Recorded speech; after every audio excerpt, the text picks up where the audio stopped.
Cinema ప్రారంభంలో మనకి zombies నిండిన ఒక ఊర్లో ఒక కార్ చాలా ఫాస్ట్ గా వెళ్తున్నట్టు చూపిస్తారు. కార్ లో మొత్తం నలుగురు ఉన్నారు. డ్రైవింగ్ చేస్తున్నది ఒక సోల్జర్, అతని పేరు జీనా. జీనాతో పాటు తన అక్కయ్య వాళ్ళ ఫ్యామిలీ ఉన్నారు. వీళ్ళ దేశం మొత్తం జాంబీ వైరస్ స్ప్రెడ్ అవుతున్నది కనుక వీళ్ళ నలుగురు ఒక షిప్ ఎక్కి బయట దేశానికి వెళ్ళిపోవాలి అని అనుకుంటున్నారు. అలా డ్రైవింగ్ చేస్తూ ఉంటే మధ్యలో ఒక అతను కార్ ఆపి వీళ్ళ దగ్గర హెల్ప్ అడుగుతాడు. ఆ వ్యక్తికి ఒక భార్య మరియు ఒక చిన్న కూతురు ఉన్నారు. కానీ వాళ్ళ బట్టలంతా రక్తం ఉండడం వల్ల మేబీ వాళ్ళు ఇన్ఫెక్ట్ అయి ఉంటారు అని ఆలోచించి జీనా రిస్క్ తీసుకోకూడదని వాళ్ళకి హెల్ప్ చేయకుండా కార్ ని మళ్ళీ డ్రైవ్ చేస్తాడు. పాప మా తల్లి వాళ్ళ కూతుర్ని తీసుకోమని బ్రతిమాలన ఇతను పట్టించుకోలేదు. వీళ్ళంతా ఉన్నది కొరియా దేశంలో. అక్కడ ఎక్కడ చూసినప్పుడు జాంబీస్ మాత్రమే తిరుగుతున్నాయి. అందుకే వీళ్ళు షిప్ ఎక్కి జపాన్ కి బయలుదేరుతారు. జపాన్ ఒక ఐలాండ్ కదా, సో అక్కడ జాంబీస్ ప్రాబ్లం తక్కువ ఉంటుంది అనేది వీళ్ళందరి నమ్మకం. జీనా మరియు తన బావ మిగతా ఆఫీసర్స్ తో మాట్లాడతారు. వాళ్ళు తెలుసుకుంటారు ఈ షిప్ జపాన్ కి బదులుగా హాంకాంగ్ కి డైవర్ట్ అవుతుంది అని. వీళ్ళు ఇలా ఇక్కడ మాట్లాడుతూ ఉన్నప్పుడు మరోపక్క మనకి ప్యాసింజర్స్ అందరూ ఉన్న ప్లేస్ ని చూపిస్తారు. అక్కడ జీనా అక్క తన బాబుతో పాటు కూర్చుని ఉంటుంది. అందరూ వీళ్ళలానే సేఫ్ ప్లేస్ కోసం ట్రావెల్ చేస్తున్నారు. ఆ చిన్న పిల్లాడు ఒక బాల్ తో ఆడుతూ ఉన్నప్పుడు మనం అక్కడ ఒక వ్యక్తి ఒక జాంబీలా మ్యూటేట్ అవడం చూస్తాం. అతను ఆల్రెడీ ఇన్ఫెక్ట్ అయి ఉన్నాడు. కొంచెం సేపట్లోనే ఒక పూర్తి జాంబీగా మారిపోయి అందరిపైన దాడి చేస్తాడు. పైన సోల్జర్స్ కి కింద కంపార్ట్మెంట్ నుంచి సౌండ్స్ వస్తాయి. వెంటనే హీరో జీనా పరిగెడుతూ తన అక్కయ్య వాళ్ళకి ఏమైంది చూడడం కోసం వెళ్తాడు. ఆ ప్లేస్ లో ఆల్రెడీ పెద్ద గందరగోళం జరిగినట్టు ఫుల్ గా బ్లడ్ ఉంటుంది. సడన్ గా ఒక జాంబీ వెనక పక్క నుంచి జీనా పైన దాడి చేస్తుంది. అతను దాన్ని చంపేస్తాడు. తర్వాత అతను పీపుల్ ఉన్న క్యాబిన్ కి వచ్చి చూస్తే హీరో రావడానికి చాలా లేట్ అయిపోయినట్టు ఉంది. అక్కడ ఉన్న వాళ్ళు ఆల్రెడీ చాలా మంది మ్యూటేట్ అవుతూ ఉంటారు. వాళ్ళందరూ కూడా ఇప్పుడు ఇన్ఫెక్ట్ అయిపోయారు. ఆ ఒక్క జాంబీ వల్లే ఇదంతా జరిగింది. హీరో తన అక్కని చూస్తాడు. ఆమె నార్మల్ గానే కనిపిస్తుంది. కానీ బ్యాడ్ లక్ ఏంటంటే ఆమె కొడుకుని కూడా జాంబీ కొరికేసి ఉంటుంది. అతను ఇన్ఫెక్ట్ అయిపోయాడు. ఆ చిన్న పిల్లాడు కూడా ఇప్పుడు జాంబీగా మారబోతున్నాడు. అందువల్ల తను చాలా బాధపడుతుంటుంది. హీరోకి కూడా చాలా కష్టంగా అనిపిస్తుంది. కానీ ఇక్కడే ఉంటే కొంచెం సేపట్లో చుట్టూన్న వాళ్ళందరూ జాంబీస్ అయిపోయి వీళ్ళని చంపేస్తారు. సో హీరో తన అక్కని లేట్ చేయకుండా రమ్మంటాడు. కానీ తను రాదు. తన మనసు ముక్కలై ఉంది. తను ఏడుస్తుంది. కొన్ని సెకండ్స్ లో ఒక్కొక్కరు జాంబీస్ అయిపోయి హీరో పైన దాడి చేస్తారు. జీనా ఆ జాంబీస్ ని చంపేస్తూ తన అక్కని కాపాడడానికి ప్రయత్నిస్తాడు. కానీ కుదరక జాంబీస్ ఎక్కువ అవ్వడం వల్ల చివరికి అతను వేరే ఆప్షన్ లెక్క పరిగెట్టి వెళ్లి ఆ హాల్ యొక్క డోర్ ని బయట నుంచి లాక్ చేసేస్తాడు. లోపల హీరో వాళ్ళ అక్కని జాంబీస్ అని సరౌండ్ చేసి ఆమెని కొరికి తిని చంపేస్తాయి. అదే సమయంలో అక్కడికి వచ్చిన హీరో వాళ్ళ బావ ఈ ఘోరమైన సీన్ చూసి గట్టిగా ఏడుస్తాడు. తన భార్య కొడుకు తన కళ్ళ ముందే చనిపోయారు. హీరో అతన్ని గట్టిగా హక్ చేసుకుని తను కూడా ఏడుస్తాడు. అక్కడ సీన్ కట్ చేసి ఇప్పుడు 4 years తర్వాత కథ మళ్ళీ కంటిన్యూ అవుతుంది. ఈ జాంబీలు జస్ట్ ఒకటి ఉంటే చాలు ఒక దేశం మొత్తం జాంబీలతో శ్మశానంలా మారిపోతుంది కనుక కొరియాకి పక్కన ఉన్న జపాన్, చైనా లాంటి దేశాలు కంప్లీట్ లాక్డౌన్ వేస్తారు. వాళ్ళు కొరియా నుంచి ఎవరిని అక్సెప్ట్ చేయట్లేదు. అండ్ అందువల్లే ఇంతకు ముందు హీరో వాళ్ళ షిప్ కూడా హాంకాంగ్ కి డైవర్ట్ అయ్యింది. ఇప్పుడు ప్రస్తుతం హాంకాంగ్ లో తన బావతో ఒక రెఫ్యూజీగా బ్రతుకుతున్న మన హీరోని చూపిస్తారు. కొంతమంది మాఫియా లాంటి వాళ్ళు మన హీరోని ఇంకా తన బావని వాళ్ళ ప్లేస్ కి తీసుకువెళ్తారు. అక్కడ మాఫియా గ్రూప్ వాళ్ళ లీడర్ వీళ్ళతో మాట్లాడతాడు. విషయం ఏంటంటే కొరియాలో వీళ్ళ కంటైనర్ ఒక దానిలో ఫుల్ గా డబ్బులు ఉన్నాయంట. దాన్ని వీళ్ళ దేశానికి తీసుకురావాలి అని అనుకున్నారు. కానీ అప్పుడే ఆ జాంబీ వైరస్ స్ప్రెడ్ అయ్యింది. సో ఈ మాఫియా వాళ్ళ ప్లాన్ ఫెయిల్ అయింది. అండ్ ఆ డబ్బు కంటైనర్ అక్కడే ఇరుక్కుపోయింది. జీనా వాళ్ళు కొరియాకి చెందిన వాళ్ళే. సో వాళ్ళకి ఆ ప్లేస్ గురించి బాగా తెలుసు. సో ఈ లీడర్ ఏం చెప్తున్నాడు, మీరు వెళ్ళి ఆ డబ్బు కంటైనర్ ని తీసుకురండి. ఈ పనిని మాత్రం మీరు సక్సెస్ఫుల్లీ పూర్తి చేస్తే ఆ డబ్బుల్లో మీకు సగం షేర్ ని ఇస్తా. ఇదే పని మీద నేను ఇంతకు ముందు వేరే టీం ని పంపించా. కానీ వాళ్ళు రిటర్న్ రాలేదు, చనిపోయారు. సో ఈ టాస్క్ చాలా కష్టం, చాలా డేంజరస్. కానీ రివార్డ్ మాత్రం చాలా పెద్దది. ప్రతి ఒక్కరికి కోట్ల డబ్బులు వస్తాయి. తర్వాత మీరు ఈ హాంకాంగ్ లో చాలా హాయిగా బ్రతకొచ్చు. ఇందులో మీతో పాటు ఇంకో 2 కొరియన్స్ కూడా జాయిన్ అవుతారు. వాళ్ళు ట్రక్ డ్రైవర్స్. సో మీరు నలుగురు ఈ పనిని పూర్తి చేయబోతున్నారు అని ఎక్స్ప్లెయిన్ చేస్తాడు. హీరోకైతే ఇలాంటి ఒక మిషన్ లో అస్సలు ఇష్టం లేదు. కానీ అతని బావ అయితే కొంచెం కూడా ఆలోచించకుండా సరే అని ఒప్పుకుంటాడు. పాపం అతను తన ఫ్యామిలీని కోల్పోయాక ఇప్పుడు జీవితం మీద విరక్తితో ఉన్నాడు. హీరో అతని దగ్గర మాట్లాడుతూ వద్దు అని అతన్ని కన్విన్స్ చేయడానికి చాలా ప్రయత్నిస్తాడు. ఆ ప్లేస్ లో చాలా జాంబీస్ ఉంటాయి. లాస్ట్ టైం మనం అక్కడ నుంచి తప్పించుకురావడం అనేది ఒక పెద్ద విషయం. మళ్ళీ వెళ్తే ఖచ్చితంగా ఈసారి చనిపోతాం అని వార్నింగ్ ఇస్తాడు. కానీ బావ అయితే అతని మాటలు అస్సలు వినిపించుకోడు. అతను మన హీరో అతని అక్కని కాపాడడానికి ప్రయత్నం కూడా చేయలేదు అని అతని పైన కోపంలో ఉన్నాడు. అండ్ దాన్నే అతను ఇప్పుడు కూడా చెప్పి నిలదీస్తాడు. సో ఇలా హీరో అతన్ని ఒప్పించలేక చివరికి తను కూడా ఈ మిషన్ లో పాలు పంచుకోవడానికి ఒప్పుకుంటాడు. జీనాకి తన బావని ఇలా ఒంటరిగా ఒక డేంజరస్ అనే ప్లేస్ కి పంపడంలో అస్సలు ఇష్టం లేదు. సో అందుకే అతను ఈ డిసిషన్ ని తీసుకున్నాడు. బావ ఈ మిషన్ కి ఒప్పుకోవడానికి ఇంకో రీజన్ కూడా ఉంది. అదేంటంటే వీళ్ళు ప్రస్తుతం నివసిస్తున్న హాంకాంగ్ లో ప్రజలందరూ వీళ్ళలాంటి కొరియన్స్ ని చాలా హీనంగా చూస్తారు. వాళ్ళకి అసలు మర్యాద ఇవ్వరు. కొరియా నుంచే ఆ జాంబీ వైరస్ స్ప్రెడ్ అయింది కనుక ఏదో వాళ్ళే ఆ వైరస్ కి కారణం అన్నట్టు మరి చూస్తారు. సో అందుకే ఈ నిర్ణయం. ఆ నెక్స్ట్ రోజు జీనా మరియు తన బావ ఇంకా మిగతా ఇద్దరు కొరియన్స్ ని ఈ మాఫియా వాళ్ళు పెద్ద పెద్ద షిప్లలో కొరియాకి తీసుకువెళ్తారు. వాళ్ళు వీళ్ళకి క్లియర్ గా ఇన్స్ట్రక్షన్స్ ఇస్తారు. ఈ జాంబీస్ కి నైట్ టైంలో సరిగా కళ్ళు కనిపించవు. సో రాత్రుల్లో ట్రావెల్ చేయడం అనేది వీళ్ళకి చాలా సేఫ్. కానీ అదేలా గుర్తుంచుకోవడానికి ఇంకో ముఖ్యమైన విషయం ఏంటంటే ఈ జాంబీస్ కి చెవులైతే సూపర్ గా వినిపిస్తాది. సో వీళ్ళకి జాంబీస్ కనిపిస్తే చిన్న సౌండ్ కూడా చేయకూడదు. ఆ మాఫియా వాళ్ళు వీళ్ళకి 2 శాటిలైట్ ఫోన్స్ కూడా ఇస్తారు. వీళ్ళ టాస్క్ అయితే చాలా సింపుల్. వీళ్ళ ముందు ఆ డబ్బు కట్ట ఉన్న కంటైనర్ ని కనిపెట్టి దాన్ని సేఫ్ గా హార్బర్ కి తీసుకురావాలి. తర్వాత శాటిలైట్ ఫోన్ ద్వారా వీళ్ళని కాంటాక్ట్ చేసి రెడీ అని చెప్తే వాళ్ళు షిప్ లో వచ్చి అందరినీ పికప్ చేసుకుని సేఫ్ గా తీసుకువెళ్ళిపోతారు. సో మిషన్ మీద క్లారిటీ దొరికాక ఈ కొరియన్స్ నలుగురు చాలా గన్స్ ఇంకా వెపన్స్ తీసుకొని ఒక చిన్న బోట్ లో వెళ్తారు. వాళ్ళు కొరియాకి వచ్చేసారు. చూస్తే అక్కడ ఆ ప్లేస్ ఆల్రెడీ ఒక శ్మశానంలా కనిపిస్తుంది. ఎక్కడ చూసినా డ్యామేజ్ అయిన బిల్డింగ్లు, కార్లు, బ్రిడ్జెస్, మనుషులు ఎవరూ లేక చెట్లన్నీ పెరిగిపోయి ఒక పక్క పోస్ట్ అపోక్లిప్ టైమ్ లా ఉంది. వీళ్ళ ముందు అక్కడ అబాండన్ అయి ఉన్న ఒక కార్ ని స్టార్ట్ చేసి దాన్ని డ్రైవ్ చేసుకుని వెళ్తారు. చుట్టూ జాంబీస్ ఏమైనా కనిపిస్తున్నాయా అని వీళ్ళు చాలా కేర్ఫుల్ గా ఉంటారు. ఒక ప్లేస్ కి వచ్చాక వీళ్ళు అక్కడ ఉన్న పెద్ద పెద్ద ట్రక్స్ ని చెక్ చేస్తారు. అప్పుడు హీరో జీనా అక్కడ ఉన్న ఒక గ్లాస్ వెనక చాలా జాంబీస్ ఉన్నాయి అనే విషయాన్ని నోట్ చేస్తాడు. సో వెంటనే అతను సైలెంట్ గా అక్కడ నుంచి దూరం వచ్చేస్తాడు. అక్కడ ఒక ట్రక్ ఉంటుంది. దానికి ఉన్న కంటైనర్ ని ఓపెన్ చేసి చూస్తే వీళ్ళు వెతుకుతున్న డబ్బులు మొత్తం అందులోనే ఉంటాయి. లాస్ట్ టైం ఇదే మిషన్ మీద వచ్చిన ప్రీవియస్ టీం ఈ కంటైనర్ ని ట్రక్ లో పెట్టి ఇంత దూరం తీసుకుని వచ్చి ఉంటారు. కానీ ఇక్కడికి వచ్చాక వాళ్ళ పని అయిపోయి ఉంటుంది. వాళ్ళు ఎలా చచ్చారో అనే దాన్ని పక్కన పెడితే ఇప్పుడు మన హీరోస్ కి పని కొంచెం ఈజీ అయి ఉంది. ట్రక్ ఉంది, దాన్ని స్టార్ట్ చేసి వెళ్తే చాలు అని వీళ్ళు ఆ ట్రక్ ని స్టార్ట్ చేయడానికి ప్రయత్నిస్తుంటే డ్రైవర్ సీట్ లో వీళ్ళు శవం అని అనుకున్నది సడన్ గా జాంబీలా లేచి వీళ్ళ పైన దాడి చేస్తుంది. హీరో జాంబీని చంపి తన టీమ్మేట్ ని కాపాడుతాడు. కానీ ఈ చిన్న ఇన్సిడెంట్ లో తెలియక బండి హార్న్ ఆన్ అయి ఆ ప్లేస్ లో ఉన్న వందలాది జాంబీస్ మెల్లుకొని వీళ్ళ పైన దాడి చేయడం కోసం పరిగెడుతూ వస్తాయి. వెంటనే ఈ టీమ్మేట్స్ నలుగురు ఆ కంటైనర్ ట్రక్ ని స్టార్ట్ చేసి అక్కడ నుంచి ఎస్కేప్ అయిపోవడానికి ప్రయత్నిస్తారు. హీరో గన్ తో దగ్గరికి వస్తున్న జాంబీస్ అన్నిటిని షూట్ చేస్తూ వాటిని స్లో డౌన్ చేస్తూ ఉంటాడు. అతను తన టీమ్మేట్స్ కి టైం ఇస్తాడు, కానీ ఎక్కువ సేపు కి కుదరదు. చివరికి ఆ ట్రక్ డ్రైవర్ ఎలాగోలా ఆ ట్రక్ ని స్టార్ట్ చేసేయడం వల్ల హీరో అందులో ఎక్కి వీళ్ళిద్దరు బయలుదేరుతారు. బావా మరియు ఇంకో టీమ్మేట్ సంగతికి వస్తే వాళ్ళు వీళ్ళు ఈ ప్లేస్ కి వచ్చిన కార్ ని యూస్ చేసుకుని వాళ్ళు కూడా జాంబీస్ దగ్గర నుంచి ఎస్కేప్ అయి వీళ్ళకి దారి చూపించి తీసుకువస్తుంటారు. అంతే, ఇక మిషన్ సక్సెస్ అయిపోతుంది. ఈజీగా తప్పించుకోవచ్చు అని వీళ్ళ నలుగురు ఊపిరి పీల్చుకునే టైంలో కొంతమంది ఎవరో ఎక్కడి నుంచి వచ్చారో కానీ కొన్ని ఫ్లార్స్ ని వీళ్ళ వెహికల్స్ వైపుకి ఫైర్ చేస్తారు. అండ్ ఆ లైట్ కి చాలా జాంబీస్ అట్రాక్ట్ అవుతాయి. అవన్నీ వీళ్ళ బళ్ళని పట్టుకుని దాడి చేస్తాయి. తప్పించుకోవాలి అని తొందరలో కార్ క్రాష్ అవుతుంది. కార్ వెనకే వచ్చిన ట్రక్ కూడా క్రాష్ అయ్యి యాక్సిడెంట్ అవ్వడం వల్ల వెంటనే వాళ్ళందరినీ జాంబీస్ అన్ని చుట్టుముట్టి దాడి చేస్తాయి. ఆ ట్రక్ డ్రైవర్ ని మరియు ఇంకో పర్సన్ ని జాంబీస్ చంపేస్తాయి. ఇప్పుడు మిగిలినది జస్ట్ మన హీరో మరియు తన బావ మాత్రమే. బావ జాంబీస్ దగ్గర నుంచి తప్పించుకోవడం కోసం పరిగెట్టి వెళ్లి అతను ఆ కంటైనర్ లోపలికి వెళ్లి లాక్ చేసుకుంటాడు. ఇంకా మన హీరో సంగతికి వస్తే అతను ఆ కంటైనర్ కి కొంచెం దూరంలో ఉన్నాడు. చుట్టూ ఉన్న జాంబీస్ అన్నిటిని అతను షూట్ చేస్తూ ఉంటాడు, కానీ బుల్లెట్స్ అయిపోతాయి. అయినప్పటికీ అతను వదలకుండా కొన్ని జాంబీస్ తో ఫైట్ చేసి వాటిని చంపేస్తాడు. బట్ చివరికి అతను జాంబీస్ కి దొరికిపోతాడు. అనే సమయానికి చివరిగా మాస్ గా ఒక కార్ సీన్ లోకి ఎంట్రీ ఇస్తుంది. చూస్తే అందులో ఉన్నది ఒక చిన్న పాప. ఆ పాప తన చెల్లితో పాటు వచ్చి ఉంటుంది. వాళ్ళు మన హీరోని కార్ ఎక్కించుకుని తీసుకువెళ్తారు. అక్కయ్య అయితే చుక్క భయం లేకుండా ఆ కార్ ని జాంబీస్ మధ్యలో నుంచి డ్రైవ్ చేసుకుని తీసుకువెళ్తుంది. డ్రిఫ్ట్ చేస్తుంది, చిన్న గ్యాప్ లో డ్రైవ్ చేస్తుంది. అసలుకి ఈ చిన్న పిల్ల ఇలాంటి డ్రైవింగ్ స్కిల్స్ ని ఎక్కడి నుంచి నేర్చుకుందో మనకు మాత్రం అర్థం కాదు. వీళ్ళు ఒక టనల్ దగ్గరికి వచ్చి కార్ ఆపుతారు. ఎందుకంటే ఆపోజిట్ లో కార్ వెళ్ళలేని అన్ని జాంబీస్ ఉంటాయి. అప్పుడే ఆ అక్కయ్య వాళ్ళ చెల్లి ఒక రిమోట్ కంట్రోల్ కార్ ని యూస్ చేసుకుని ఆ టనల్ లో ఉన్న జాంబీస్ అన్నిటిని డిస్ట్రాక్ట్ చేసుకుని అక్కడ నుంచి తీసుకువెళ్ళిపోతుంది. ఇలా వీళ్ళు ఆ టనల్ ని కూడా ఈజీగా దాటేస్తారు. హీరో ఇలా తప్పించుకుంటాడు.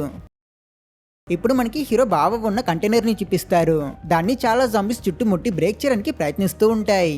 అప్పుడు అక్కడికి లైట్లన్నీ వేసుకుని ఒక ఐస్ బండి వస్తుంది. దాన్ని చూడగానే ఈ జాంబీస్ అన్ని ఆ లైట్స్ కి అట్రాక్ట్ అయ్యి ఆ బండిని ఫాలో చేసుకుని వెళ్ళిపోతాయి. అలా ప్లేస్ మొత్తం క్లియర్ అయ్యాక అక్కడికి 3 కార్స్ వస్తాయి. ఇందులో ఉన్న వాళ్ళందరూ చెడ్డవాళ్ళు. అండ్ వీలే మన హీరోస్ ని ఇరికించడం కోసం ఫ్లార్ గన్స్ తో జాంబీస్ కి వాళ్ళని పట్టించారు. అందులో ఉన్న వాళ్ళు బయటికి వచ్చి ఈ ట్రక్ ని తీసుకువెళ్ళిపోవాలి అనుకుంటారు. అప్పుడే వాళ్ళకి డ్రైవర్ సీట్ లో నుంచి సౌండ్స్ వస్తుంది. చూస్తే చూస్తే అసలుకి ఆ ట్రక్ డ్రైవర్ ని జాంబీస్ కొరికాయి. అంతే, అతను ఇంకా చనిపోలేదు. ఇన్ఫెక్ట్ అయిన అతను నన్ను కాపాడండి అని బ్యాడ్ గైస్ దగ్గరికి వస్తే వాళ్ళు ట్రక్ డ్రైవర్ ని కంటైనర్ కి వేసి గుద్ది అతన్ని ఒక పెద్ద రాడ్ తో పుడిచి చంపేస్తారు. తర్వాత వాళ్ళు ఆ ట్రక్ ని వాళ్ళ ప్లేస్ కి తీసుకువెళ్తారు. అందులోనే బావ ఉన్నాడు, కానీ ఆ విషయం వాళ్ళకి తెలియదు. మరోపక్క చిన్నపిల్లలు మన హీరోని వాళ్ళ ప్లేస్ కి తీసుకువెళ్తారు. అక్కడ ఒక ముసలాయన ఉంటాడు. అతను ఈ పిల్లల తాతయ్య. ఒంటరిగా బయటికి వెళ్ళినందుకు అతను ఆ పిల్లల్ని తిడతాడు. తాతయ్య హీరోకి సహాయం చేస్తాడు. అతను లైట్ గా పిచ్చిగా మాట్లాడతాడు. అందరినీ మిలిటరీలో ఉన్నట్టు ట్రీట్ చేస్తూ అతను తనని కమాండర్ అని పిలవమని చెప్తుంటాడు.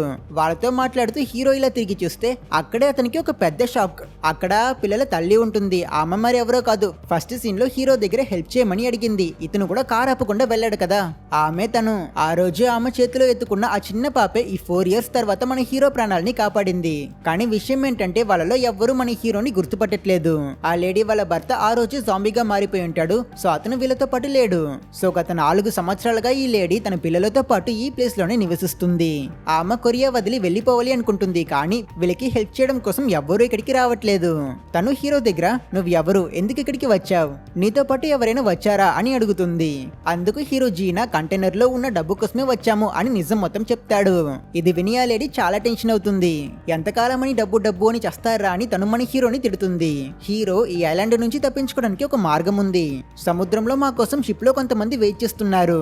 ఒకవేళ మనం కనుక డబ్బులున్న కంటైనర్ తో పాటు పోర్ట్ కి వెళ్ళిపోతే వాళ్ళు మనల్ని రక్షిస్తారు, మనం ఇక్కడ నుంచి తప్పించుకోవచ్చు అని చెప్తాడు. వాళ్ళని ముందు కాంటాక్ట్ అవ్వాలంటే అందుకు మనకి శాటిలైట్ ఫోన్ కావాలి. అండ్ అది కూడా ఇప్పుడు ఆ ట్రక్ లోనే ఉంది. సో ఆ ట్రక్ ని మనం తీసుకుంటే చాలు అని హీరో చెప్పినప్పుడు పెద్ద పిల్ల తన దగ్గర మీ పైన అటాక్ చేసింది యూనిట్ 631 అనే చెడ్డవాళ్ళు. వాళ్ళు ఖచ్చితంగా ఆ ట్రక్ ని వాళ్ళ బేస్ కి తీసుకుని వెళ్ళిపోయి ఉంటారు. ఆ ట్రక్ ని మనం వాళ్ళ దగ్గర నుంచి తీసుకోవాలి అని చెప్తుంది. ఇది విన్న హీరో కన్ఫ్యూజ్ అయి యూనిట్ 631 అంటే ఏంటి అని అడుగుతాడు. అందుకు ఆ తల్లి యూనిట్ 631 అనేవాళ్ళు స్టార్టింగ్ లో ప్రజల్ని కాపాడడం కోసం గవర్నమెంట్ పంపించిన మిలిటరీ ఏజెంట్స్. కానీ ఎప్పుడైతే ఇక్కడ జాంబీస్ వల్ల సిచ్యువేషన్ కంట్రోల్ తప్పిందో అప్పుడు వాళ్ళు స్వార్థంగా ఆలోచించి తమని తాము రక్షించుకున్నారు. ప్రజలకి అసలు హెల్ప్ చేయలేదు. చివరికి సప్లైస్ కోసం ప్రజల పైన దాడి చేశారు. అండ్ అట్ ప్రెసెంట్ వాళ్ళ సంగతికి వస్తే సర్వైవర్స్ ఎవరైనా వాళ్ళ కంటపడ్డారో వాళ్ళని అతి కిరాతకంగా టార్చర్ చేసి చంపేస్తారు అని చెప్తుంది. కానీ ఇప్పుడు వీళ్ళు ఇక్కడ నుంచి తప్పించుకోవాలంటే అందుకు వాళ్ళ ప్లేస్ కి వెళ్లి ఆ ట్రక్ ని దొంగలించుకురావడం మాత్రమే ఒకే ఒక మార్గం కనుక వేరే ఆప్షన్ లేక రిస్క్ తీసుకోవాలి అని వీళ్ళు నిర్ణయిస్తారు. ట్రక్ ని దొంగలించే ప్లాన్ వేస్తారు. మరోపక్క బేస్ కి వచ్చిన ఆ ట్రక్ ని చూపిస్తే కంటైనర్ లోపల బాగా భయపడుతూ ఉంటాడు. అక్కడి వాళ్ళు డోర్ ఓపెన్ చేసి లోపల ఉన్న అతన్ని చూసిస్తారు. అసలుకి మాజీ సైనికులు బావని మనిషిలా కాదు, ఒక జంతువులా చూస్తారు. వీళ్ళు తమ క్వారంటైన్ క్యాంప్ కి చెందిన వాళ్ళు కాకుండా బయట వాళ్ళు ఎవరు కనిపించినా వాళ్ళని ఇలానే చూస్తారు. వాళ్ళు బావని కొట్టి అతని ఒంటి మీద ఒక నంబర్ రాసి అతన్ని మిగతా ఖైదీలున్న ప్లేస్ లో లాక్ చేసిస్తారు. అండ్ అప్పుడే మనకి తెలుస్తుంది ఈ చోట్లో ఉన్న వాళ్ళు తమ ఎంటర్టైన్మెంట్ కోసం ఒక క్రూరమైన పనిని చేస్తారు. వాళ్ళు బావని ఇంకా మిగతా ఖైదీలందరినీ ఒక కేజ్ లోకి రిలీజ్ చేస్తారు. ఆ ప్లేస్ ఏదో ఒక ఫైట్ చేసే అరేనాలా చాలా పెద్దగా ఉంటుంది. చుట్టూ షో చేస్తున్నట్టు చాలా మంది ఆడియన్స్ అరుపులు చేస్తూ ఉంటారు. బావకి ఇక్కడ ఏం జరుగుతుందో అర్థం కాదు. కొంచెం సేపట్లో ఆ కేజ్ లోపలికి చాలా జాంబీస్ ని రిలీజ్ చేస్తారు. వీళ్ళ ఈ గేమ్ ఏంటంటే లోపలికి వచ్చిన ఈ ఖైదీలని ఇలానే జాంబీలని యూస్ చేసుకుని అటాక్ చేయిస్తారు. ఖైదీల్లో ఎవరు 2 నిమిషాల పాటు ఈ జాంబీస్ దగ్గర నుంచి తప్పించుకుని ప్రాణాలతో బయటపడతారు అనే దానిపైన ఇక్కడ పీపుల్ అందరూ బెట్టింగ్ వేసి ఎంజాయ్ చేస్తారు. అండ్ అందుకే వాళ్ళ బాడీస్ లో నంబర్స్ కూడా ఉంటాయి. ఆ జాంబీస్ అన్ని చాలా అగ్రెసివ్ గా ఆ ఖైదీల పైన దాడి చేస్తాయి. బావ చాలా కష్టపడి తప్పించుకుంటూ ఉంటాడు. కొంతమంది ఖైదీలు వాటికి దొరికిపోయి అక్కడే చనిపోతారు.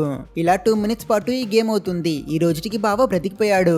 ప్రాణాలతో తప్పించుకున్న ఖైదీలందరినీ మళ్ళీ వాళ్ళ సెల్లులో లాక్ చేసిస్తారు. ఈ గేమ్ పూర్తి చేసుకున్న వాళ్ళ కోసం బయట నుంచి కొంతమంది చిన్న మాంసం ముక్క వేస్తారు. అండ్ అందుకోసం లోపలున్న ఖైదీలందరూ తెగ కొట్టుకుంటారు. బావకి ఇదంతా చూసి చాలా భయం వేస్తుంది. రేపు తన పరిస్థితి కూడా ఇదే అని అనిపిస్తుంది. ఇంకో పక్క మనకి ఈ ప్లేస్ యొక్క కెప్టెన్ ని చూపిస్తారు. కెప్టెన్ గురించి చెప్పాలంటే అతను ఈ ప్లేస్ కి హెడ్ అయినప్పటికీ అతనికి జాంబీస్ నిండిన ఈ ప్లేస్ నుంచి తప్పించుకొని వేరే సేఫ్ అయిన దేశానికి వెళ్ళాలి అని ఉంటుంది. కెప్టెన్ ట్రక్ లో ఉన్న కంటైనర్ ని చెక్ చేస్తాడు. అందులో ఉన్న డబ్బులు మొత్తాన్ని చూసి ఆశ్చర్యపోతాడు. అతనికి ఆ శాటిలైట్ ఫోన్ కూడా దొరుకుతుంది. దాన్ని అతను ఆన్ చేసినప్పుడు అందులో సముద్రంలో వెయిట్ చేస్తున్న ఆ మాఫియా వాళ్ళ షిప్ లో నుంచి లీడర్ మాట్లాడతాడు. ఇంకా ఎంతసేపు అని ఇక్కడే వెయిట్ చేయాలి, త్వరగా డబ్బులున్న కంటైనర్ ని తీసుకుని రండి అని అతను చెప్తాడు. కెప్టెన్ ఆ మాఫియా వాళ్ళ లీడర్ తో డీలింగ్ మాట్లాడతాడు. అందుకు అటువైపు నుంచి మాఫియా లీడర్ డబ్బులు ఎవరు తీసుకువచ్చినా పర్వాలేదు, కానీ అవి పోర్ట్ కి తీసుకురండి అని చెప్తాడు. దీంతో వెంటనే కెప్టెన్ అతని అసిస్టెంట్ తో కలిసి ఎవరికి తెలియకుండా ఈ ట్రక్ ని తీసుకుని పోర్ట్ కి వెళ్లి అక్కడ ఆ మాఫియా వాళ్ళతో కలిసి కొరియా నుంచి తప్పించుకుని వేరే దేశానికి వెళ్లిపోవాలి అని ప్లాన్ చేస్తాడు. మరోపక్క హీరో వాళ్ళు ఉన్న ప్లేస్ లో హీరో ఆ పాప దగ్గర అడుగుతాడు, నువ్వెందుకు నన్ను సేవ్ చేసావు అని. అందుకు తను చెప్తుంది, నాన్న ఎప్పుడు అందరికీ సహాయం చేయాలి అని చెప్పేవాడు, కానీ అతను ఇప్పుడు మాతో లేడు, అతనంటే నాకు చాలా ఇష్టం, నువ్వు ఆపదలో ఉన్నవని నిన్ను కూడా సేవ్ చేశాను అని చెప్తుంది. ఇది విని మన హీరో జీనాకి చాలా గిల్ట్ గా అనిపిస్తుంది, ఎందుకంటే తను 4 years బ్యాక్ ఛాన్స్ దొరికినా వీళ్ళకి హెల్ప్ చేయలేదు కదా. సో అతను అప్సెట్ అవుతాడు. ఒక పాయింట్ లో అతను గిల్ట్ ని తట్టుకోలేక ఆ పిల్లల తల్లిని చూడగానే ఆమె దగ్గర 4 ఏళ్ల ముందు మీరు హెల్ప్ అడిగినప్పుడు నేను మిమ్మల్ని ఇగ్నోర్ చేస్తాను, ఐఎమ్ సారీ అని చెప్తాడు. కానీ అందుకు ఆమె, ఏం పర్వాలేదు, ఇందులో నీ తప్పేం లేదు, ఆ రోజు మేము మొత్తం 30 మంది దగ్గర హెల్ప్ అడిగాం, కానీ ఎవ్వరూ మాకు హెల్ప్ చేయలేదు, అందరూ అలాంటి టైంలో అలానే చేస్తారు, సో బాధపడుకో అని చెప్తుంది. వీళ్ళు గన్స్ పట్టుకుని యూనిట్ 631 కి వెళ్లడం కోసం రెడీ అవుతారు. వెళ్లే ముందు హీరో ఆ తాతయ్య ఎవరో జేన్ అనే ఆవిడతో రేడియోలో మాట్లాడడానికి ప్రయత్నించడం చూస్తాడు. తమని వచ్చి రెస్క్యూ చేసుకోమని చెప్తుంటాడు, కానీ పిల్లలు ఇంకా ఆ తల్లి పిచ్చి తాతయ్య పిచ్చి కమాండర్ గేమ్స్ లో ఇది కూడా ఒక భాగం అని లైట్ తీసుకుంటారు. తర్వాత వీళ్ళ 5గురు కార్ ఎక్కి ఆ మిలిటరీ వాళ్ళ క్వారంటైన్ క్యాంప్ దగ్గరికి వెళ్తారు. పిల్లలిద్దరిని తాతయ్యతో పాటు కార్ లోని సేఫ్ గా స్టే చేయమని చెప్పి హీరో ఆ తల్లితో పాటు ఆ ప్లేస్ లోపలికి దొంగచాటుగా వెళ్తారు. ఆ లేడీకి ఈ ప్లేస్ గురించి బాగా తెలుసు, సో తను హీరోని తనని ఫాలో చేయమని చెప్పి తను ఎవ్వరికీ తెలియకుండా అతని లోపలికి తీసుకువెళ్తుంది. లోపల కెప్టెన్ అరీనాకి వచ్చి అక్కడి ప్రజలందరి దగ్గర ఒక అబద్ధం చెప్తాడు. ట్రక్ లో ఇక్కడ నుంచి తప్పించుకోవడానికి ప్రయత్నిస్తే ప్రతి ఒక్కరు నేను కూడా వస్తాను అని చెప్తారు కనుక అతను వాళ్ళ దగ్గర ఈ రోజు సోల్జర్స్ తీసుకువచ్చిన ట్రక్ లో మనకి కొన్ని నెలలకి సరిపోయి ఫుడ్ సప్లైస్ దొరికాయి, సో మనం దీన్ని సెలబ్రేట్ చేసుకోవడం కోసం ఈ రోజు ఫుల్ గా ఎంజాయ్ చేయబోతున్నాం, ఈ రోజు మీకు ఫుడ్ ఫ్రీ, అందరూ ఎంజాయ్ చేయండి అని చెప్తాడు. ఇతని మాటలు నమ్మి అందరూ ఎగ్జైట్ అవుతారు. వీళ్ళంతా ఇలా పార్టీ చేసుకుని బిజీగా ఉన్నప్పుడు తను డబ్బుల ట్రక్ తీసుకుని అసిస్టెంట్ తో పాటు పోర్ట్ కి వెళ్లి తప్పించుకోవాలి అనేది కెప్టెన్ యొక్క ప్లాన్. మరోపక్క అసిస్టెంట్ బయలుదేరడం కోసం ట్రక్ ని రెడీ చేయడానికి వస్తాడు. కానీ ట్విస్ట్ ఏంటంటే హీరో ఇంకా లేడీ ఆల్రెడీ ఆ ట్రక్ ని చేరుకున్నారు. వాళ్ళు సడన్ గా అతని ముందుకు వచ్చి అతన్ని గన్ పాయింట్ లో పట్టుకుంటారు. అప్పుడే అక్కడికి 2 మాజీ సైనికులు వచ్చి హీరోని చూడకుండా అసిస్టెంట్ దగ్గర మనకి ట్రక్ లో దొరికిన ఆ కొత్త ప్లేయర్ అరీనాలో బాగా తప్పించుకుంటున్నాడు అనే విషయాన్ని చెప్తారు. వాళ్ళు తన బావ గురించి మాట్లాడుతున్నారు, అతని ఇంకా బ్రతికే ఉన్నాడు అనే విషయం తెలుసుకున్న హీరో వెంటనే అతన్ని కాపాడడం కోసం ఆలోచించకుండా బయలుదేరతాడు. కొంచెం సేపట్లో ట్రక్ దగ్గరికి కెప్టెన్ వస్తాడు. బండి రెడీ చేయడానికి ఎందుకు ఇంతసేపు పడుతుంది అని అతను మాట్లాడుతున్నప్పుడు తన అసిస్టెంట్ ని గన్ పాయింట్ లో పట్టుకున్న ఆ తల్లిని అతను చూస్తాడు. అండ్ ఇక్కడే మనకి ఇంకో విషయం తెలుస్తుంది, అసలుకి ఈ లేడీ ఇంకా తన పిల్లలు మరియు ఆ ఓల్డ్ మ్యాన్ స్టార్టింగ్ లో వాళ్ళు కూడా ఈ కమ్యూనిటీ వాళ్ళతోనే బ్రతికారు, కానీ ఎప్పుడైతే వీళ్ళు ఈవిల్ గా మారిపోయి ప్రజల్ని టార్చర్ చేసి ఎంజాయ్ చేయడం స్టార్ట్ చేశారో వెంటనే వాళ్ళు తప్పించుకున్నారు. ఆ లేడీ కెప్టెన్ దగ్గర శాటిలైట్ ఫోన్ ని ఇవ్వమని డిమాండ్ చేస్తుంది, కానీ అతను గన్ తీసుకుని షూట్ చేస్తాడు. వెంటనే తను ట్రక్ ని స్పీడ్ గా డ్రైవ్ చేసి దాంతోనే వాటిని గుద్దేసి అక్కడ నుంచి ఎస్కేప్ అవుతుంది. మరోపక్క గన్ పట్టుకుని జీను అరీనాలోకి వెళ్తాడు. తన బావ అక్కడ జాంబీస్ అన్నిటి దగ్గర నుంచి తప్పించుకుని పరిగెడుతూ ఉంటాడు. అది చూసిన హీరో అతనికి హెల్ప్ చేయడం కోసం అతని వైపుకి వెళ్లి జాంబీస్ అన్నిటిని షూట్ చేసి చంపుతూ ఉంటాడు. అతను బావ దగ్గరికి వెళ్లిపోతాడు, కానీ అక్కడే ఉంటే మిగతా వాళ్ళు వాళ్ళని షూట్ చేసి చంపేస్తారు కనుక హీరో అక్కడ ఉన్న ఒక సిలిండర్ ని షూట్ చేసి మొత్తం స్మోక్ లీక్ అయ్యేలా చేస్తాడు. ఆ ప్లేస్ అంతా పొగతో నిండిపోతుంది, జాంబీస్ కి కళ్ళు కనిపించవు. హీరో ఫ్లాష్ ని యూజ్ చేసుకుని జాంబీస్ అన్నిటిని అక్కడి సైనికుల వైపుకి అట్రాక్ట్ చేయిస్తూ వాటితోనే చాలా మందిని చంపేస్తాడు. వాళ్ళ భయాల వల్ల ఈ జాంబీస్ వాళ్ళని ఈజీగా కనిపెట్టి అవి అక్కడి వాళ్ళందరి పైన దాడి చేస్తాయి. ఆ ప్లేస్ అంతా జాంబీ వైరస్ చాలా ఫాస్ట్ గా స్ప్రెడ్ అవుతుంది. జీను తన బావతో తప్పించుకుని పరిగెడుతూ ఎగ్జిట్ ని వెతుకుతున్నాడు. వీళ్ళు తమ దారి పడ్డ జాంబీస్ ని ఇంకా సోల్జర్స్ ని షూట్ చేసుకుని ముందుకు వెళ్తుంటారు. హీరో మరియు బాబా టీం వర్క్ చేసి అందరిని చంపిస్తుంటారు. కానీ ఒక పాయింట్ లో సర్జెంట్ ఒక అతను మన హీరోని షూట్ చేయబోతాడు. ఇది చూసిన బాబా పరిగెట్టి మధ్యలో వచ్చి బుల్లెట్ ని తీసుకుని అక్కడే చనిపోతాడు. అతను మన హీరో ప్రాణాలని కాపాడేశాడు. దీంతో మన హీరో చాలా బాధపడతాడు. అతని లాస్ట్ ఫ్యామిలీ మెంబర్ ని వీళ్ళు చంపేశారు. ఆ రేజ్ లో అతను గన్ పట్టుకుని వెళ్లి అందరిని షూట్ చేస్తాడు. పిచ్చి పట్టినట్టు అతను తన కంటపడ్డ ప్రతి ఒక్కరిని కాల్చి చంపేస్తాడు. అదే సమయంలో గోడ బద్దలు కొట్టుకుని ట్రక్ లో వచ్చిన తల్లి హీరోని వెంటనే బండెక్కమని చెప్తుంది. జీనుకి బావ శవాన్ని అలానే వదిలేసి రావడానికి చాలా కష్టంగా అనిపించినా అతను వేరే దారి లేక ట్రక్ ఎక్కుతాడు. వీళ్ళిద్దరు బయటకు వచ్చి తప్పించుకుంటారు. కెప్టెన్ వాళ్ళని చూసిస్తాడు. అతను వాళ్ళని ఎలా అయినా పట్టుకోవాలి అనుకుంటాడు. సర్జన్ ని కొన్ని జాంబీస్ చుట్టుముట్టినప్పుడు అతను తన మనుషుల సహాయంతో వాటన్నిటిని షూట్ చేసి వాళ్ళ దగ్గర ఆ ట్రక్ లో వెళ్తున్న వాళ్ళని పట్టుకోండి అని ఆర్డర్ చేస్తాడు. తను కూడా ఒక కార్ ఎక్కి బయలుదేరుతాడు. ఇక్కడ హీరో ఇంకా తల్లి ట్రక్ లో వెళ్తున్నప్పుడు ఒక పాయింట్ లో చాలా జాంబీస్ వీళ్ళ ట్రక్ ని అడ్డుకుంటాయి. యాక్సిలరేషన్ తొక్కినా వీళ్ళ వల్ల వాటిని దాటుకుని వెళ్ళడం కుదరదు. ఇలా వీళ్ళు ఇక్కడ ఇరుక్కుపోయిన సమయంలో ఆపోజిట్ లో నుంచి ఆ చిన్న పిల్ల కార్ హెడ్ లైట్స్ ని ఆన్ చేసి జాంబీస్ అన్నిటిని ఆపోజిట్ డైరెక్షన్ లో అటాక్ చేస్తుంది. తను ఆ జాంబీస్ ని తన మమ్మీ దగ్గర నుంచి దూరం చేయడం కోసం కార్ ని రివర్స్ లో డ్రైవింగ్ చేస్తుంది. జాంబీలు వేరే డైరెక్షన్ లో వెళ్లడం చూసిన తల్లి వెంటనే ట్రక్ స్పీడ్ పెంచి తను ఆ జాంబీస్ ని తొక్కించి చంపుతూ ఉంటుంది. అయినప్పటికీ చాలా జాంబీస్ కార్ దగ్గరికి వస్తాయి కనుక కార్ లో ఉన్న తాతయ్య కొన్ని క్రాకర్ సాయంతో వాటన్నిటిని వేరే వీధులకి వెళ్లేలా చేస్తాడు. ఇలా వీళ్ళు కలిసి పనిచేసి ఆ జాంబీస్ అన్నిటిని తొలగించుకుంటారు. ఇంత పెద్ద హెల్ప్ చేశాక కూడా ఆ తల్లి తన పిల్లల్ని తిడుతుంది, ఎందుకు మీరు ఇన్వాల్వ్ అవుతున్నారు అని. కానీ తర్వాత నవ్వుతుంది. సరిగ్గా అదే సమయంలో వెనక పక్క నుంచి సర్జన్ మనుషులు ఫ్లార్స్ తో జాంబీస్ అన్నిటిని వీళ్ళ వైపుకి వచ్చేలా చేస్తారు. చాలా మంది వీళ్ళని చేసించేస్తున్నారు. ఆ చిన్న పిల్ల మళ్ళీ తన డ్రైవింగ్ స్కిల్స్ ని ఇక్కడ చూపిస్తుంది. తను తన కార్ తో ఎనిమీస్ ని గుద్ది టైమింగ్ చేసి ఒక్కొక్కరిని తొలగించుకుంటుంది. ఇంకో కార్ పిల్లల కార్ ని చేసింగ్ చేసినప్పుడు ఆ పాప నైట్ విషన్ సహాయంతో ఆపోజిట్ లో ఒక చోట్లో ఉన్న జాంబీస్ ని నోట్ చేసి టైం కి డ్రిఫ్టింగ్ చేసి లైట్స్ ని ఆన్ చేసి వాటన్నిటిని అటాక్ చేసేస్తుంది. ఆ జాంబీలు బయటకు వస్తాయి. వాళ్ళని ఫాలో చేస్తున్న కార్ ని పట్టుకుని అందులో ఉన్న వాళ్ళని చంపేస్తాయి. తల్లి మరియు కూతురు ఇలానే చాలా మంది ఎనిమీస్ ని తొలగించుకుంటారు. వీళ్ళు అలానే సర్జెంట్ యొక్క కార్ ని కూడా క్రాష్ అయ్యేలా చేస్తారు. దాంతో అతనికి చాలా టెన్షన్ వచ్చి వెంటనే తన మనుషుల దగ్గర ఫ్లాష్ ని ఆపేయండి, లైట్స్ ని ఆన్ చేయండి అని చెప్తాడు. అతని మనుషుల లైట్స్ ని ఆన్ చేస్తారు. అవి చాలా బ్రైట్ అయిన లైట్స్. ఆ లైట్స్ ప్రభావానికి వందల జాంబీస్ అందరిపైన దాడి చేస్తాయి. హీరో ట్రక్ నుంచి గన్తో బయటికి తొంగి వెనకొస్తున్న కార్ లో ఉన్న లైట్స్ అన్నిటిని షూట్ చేస్తుంటాడు.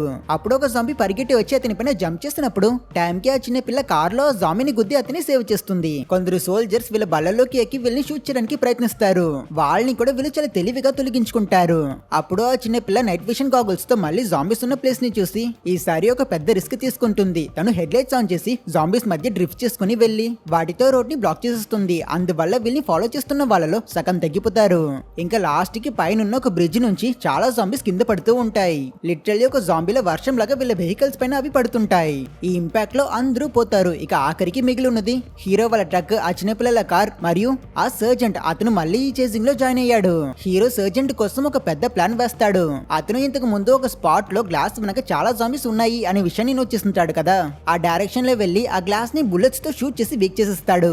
దాంతో జాంబీస్ గ్లాస్ ని బ్రేక్ చేసుకుని వచ్చి వెనకొస్తున్న సర్జెంట్ కార్ ని చుట్టుముట్టి పట్టుకుంటాయి. ఆ జాంబీస్ కార్ విండ్ స్క్రీన్ ని బ్రేక్ చేసుకుని లోపలికి వచ్చి సర్జెంట్ ని మరియు అతనితో పాటు ఉన్న వాళ్ళని చంపేస్తాయి.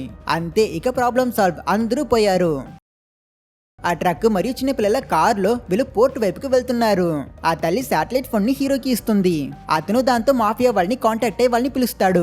తర్వాత వీళ్ళు ఎటువంటి ప్రాబ్లమ్స్ లేకుండా పోర్టుకి వచ్చేస్తారు. కానీ పోర్టుకి వచ్చాక ప్రాబ్లం వస్తుంది. కెప్టెన్ ఇంకా బ్రతికే ఉన్నాడు. అతను ఆ చిన్న పిల్లల కార్ ని యాక్సిడెంట్ చేసేస్తాడు.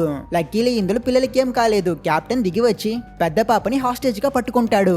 గన్ చూపించి అందరిని బెదిరిస్తుంటాడు. మీ వెపన్స్ ని కింద పడేయండి, ఎవరైనా కదిలితే షూట్ చేసేస్తాను అని చెప్తాడు. అప్పుడు అక్కయ్య చెల్లి ఒక రిమోట్ కంట్రోల్ కార్ తో కెప్టెన్ ని డిస్ట్రాక్ట్ చేస్తుంది. ఈ ఛాన్స్ ని యూస్ చేసుకుని తన అక్క తప్పించుకుంటుంది. కానీ దీంతో ఆ కెప్టెన్ చాలా కోపమై అతను ఆ చెల్లి పైన కాల్పులు చేస్తాడు. వెంటనే ముసలైన తన మనవరాల్ని కాపాడడం కోసం అతను మధ్యలోకి వస్తాడు. ఇలా బుల్లెట్ గాయం తగిలి పాపమైన అక్కడే చనిపోతాడు. తల్లి వెంటనే గన్ తీసుకుని అతన్ని షూట్ చేయాలనుకుంటుంది. కానీ కెప్టెన్ చేతిలో ఆల్రెడీ పిస్టల్ ఉంది కనుక అతను తన కాళ్ళల్లో షూట్ చేసేస్తాడు. హీరో అతన్ని షూట్ చేయాలనుకుంటాడు. కానీ కెప్టెన్ ట్రక్ తీసుకుని ఎలాగోలా చివరికి వెలికి దొరకకుండా అక్కడి నుంచి ఎస్కేప్ అయిపోతాడు. కెప్టెన్ ఈ కొరియా నుంచి తప్పించుకోవచ్చు అని చాలా సంతోషపడి అతను ఆ మాఫియా వాళ్ళ షిప్ లోకి ట్రక్ ని డ్రైవ్ చేస్తాడు. సాధించేశాను అని చాలా సంతోషపడి వాళ్ళని చూసి నవ్వుతుంటాడు.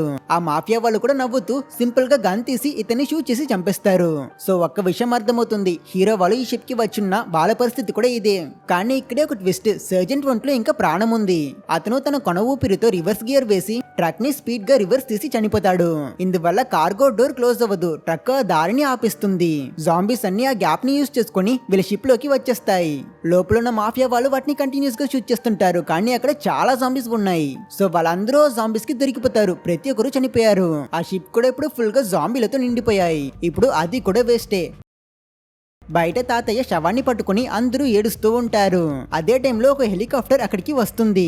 అది చూసిన హీరోస్ ఇక అదే వీళ్ళు తప్పించుకుని ఆఖరి ఛాన్స్ కనుక అందరూ ఆ మిలిటరీ కాప్టర్ వైపుకు పరిగెడతారు. హెలికాప్టర్ సౌండ్ వల్ల చాలా జాంబీస్ అట్రాక్ట్ అవుతాయి. లేడీ హీరో దగ్గర నువ్వు పిల్లల్ని తీసుకువెళ్ళు, జాంబీస్ ని నేను చూసుకుంటా, నా కాలు ఇంజూర్ అయి ఉన్నది, నా వల్ల పరిగెట్టడం కుదరదు అని చెప్తుంది. సరే అని హీరో కూడా అలానే చేస్తాడు. వీళ్ళ వైపుకు వస్తున్న జాంబీస్ అన్నిటిని ఆ తల్లి దూరం నుంచి షూట్ చేస్తుంటుంది. కానీ ఒక పాయింట్ లో తన వల్ల అన్ని జాంబీస్ ని షూట్ చేయడం కుదరదు. కాబట్టి తను పక్కన ఉన్న ట్రక్ లోకి ఎక్కి హార్న్ కొట్టి అన్ని జాంబీస్ ని తన వైపుకు అట్రాక్ట్ చేసుకుంటుంది. మిగతా వాళ్ళు సేఫ్ గా హెలికాప్టర్ ని చేరుకుంటారు. అక్కడ ఉన్న ఆఫీసర్ యూనిఫామ్ మీద పేరు చూసి ఆమె తాతయ్య రేడియోలో మాట్లాడి జేన్ అని తెలుసుకుంటారు. జేన్ లేట్ చేయకుండా వెళ్ళిపోదాం అని చెప్పినా పెద్ద పాప వినిపించుకోకుండా ఆమె గన్ లాక్కొని మా అమ్మని కాపాడాలి అని చెప్తుంది. వీళ్ళిలా బయలుదేరకపోవడాన్ని చూసి దూరం నుంచి ఆ తల్లి తన వల్లే తన పిల్లలు వెళ్ళట్లేదు అని గన్ తీసుకొని షూట్ చేసుకోవడానికి రెడీ అవుతుంది. అండ్ సరిగ్గా అప్పుడే మన హీరో జీనాకి తన బావ మాటలు గుర్తుకు వస్తాయి. నువ్వు నీ అక్కని కాపాడడానికి పూర్తిగా ప్రయత్నం చేయలేదు అని అతను బాధతో చెప్పిన మాటలు మన హీరోని వేధిస్తుంది. సో అతను ఈసారి అదేలాంటి తప్పుని చేయకూడదని రిస్క్ తీసుకొని గన్ పట్టుకుని షూట్ చేస్తూ జాంబీ సైనిటిని తన వైపుకు అటాక్ చేసుకుని పరిగెడతాడు. అండ్ ఈ చిన్న మూమెంట్ వల్ల ఆ తల్లి మైండ్ లో కూడా ఒక చేంజ్ జరిగి తను కూడా వెంటనే గన్ తో మిగతా జాంబీస్ ని షూట్ చేస్తుంది. హీరో ఆమెకు హెల్ప్ చేసి తనని జాంబీస్ దగ్గర నుంచి తప్పించి తీసుకువెళ్తాడు. చివరికి అతను ఆమెని కూడా హెలికాప్టర్ దగ్గరికి తీసుకువచ్చేస్తాడు. ఆ పిల్లలు వాళ్ళ మమ్మీని హక్ చేసుకుంటారు. తర్వాత వీళ్ళందరూ ఆ హెలికాప్టర్ ఎక్కి కొరియా దేశాన్ని వదిలి వెళ్ళిపోతున్నట్టు చూపిస్తారు. అండ్ ఇలా ఒక హ్యాపీ ఎండింగ్ తో ఈ సినిమాని ఎండ్ చేస్తారు. ఒకవేళ మీకు ఈ వీడియో నచ్చితే లైక్ చేసి మన ఛానల్ ని సబ్స్క్రైబ్ చేసుకోవడం మర్చిపోకండి. సో ఇలానే మరికొన్ని జాంబీ వీడియోస్ కావాలంటే మర్చిపోకుండా కింద కమెంట్ చేయండి. ఇంకో మంచి సినిమాతో మిమ్మల్ని మళ్ళీ కలుస్తా. అప్పటి వరకు టేక్ కేర్.